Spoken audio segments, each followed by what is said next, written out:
Jeg kan godt se. Nej, det kan han ikke. Ja, han har åbne øjne. Ja, men han kan ikke se.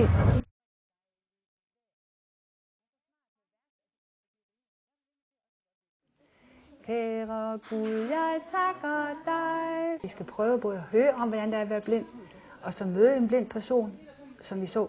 Og så har Inge, hun har taget sin mand væk. Knud, han sidder derovre. Og kan I se, Knud, han har noget i hænderne? Han er blind. Ja, det er rigtigt.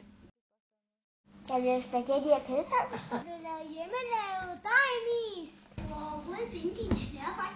Ja. Så kom tilbage til mig igen. Sådan er det. Vi skal prøve alle tingene.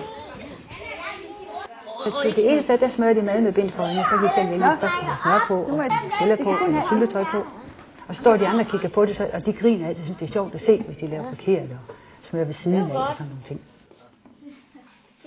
Så der skulle lave nogle tegninger, hvor der var noget forkert på. Så der er jo 2 og 2 en tegning, og så mødes vi bagefter, efter 3-4 minutter, og ser, hvad de andre har lavet forkert. Ej, det er en barnevogn. Og det er rigtig opfindsomt, hvad børn kan finde på. Og så den tredje sted, der har Susanne en hel masse ting med, som hun lægger klæde over, og så kigger de på ting, så skal de løbe nogle minutter. Vise, at de kan huske, hvad de har set. Okay.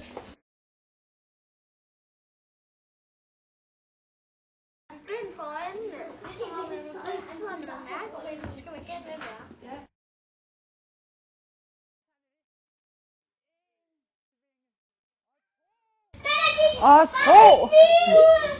Og 2 gange så, Mads. Selvom man er blind, og selvom man er døv, så kan man godt få et godt liv alligevel.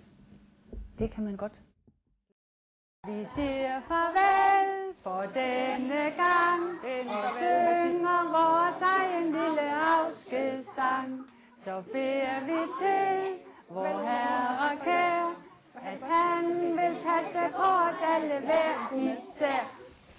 Pænt farvel, Cecilie. Fik du også smurt en god mad? Pænt farvel, og tak for i dag.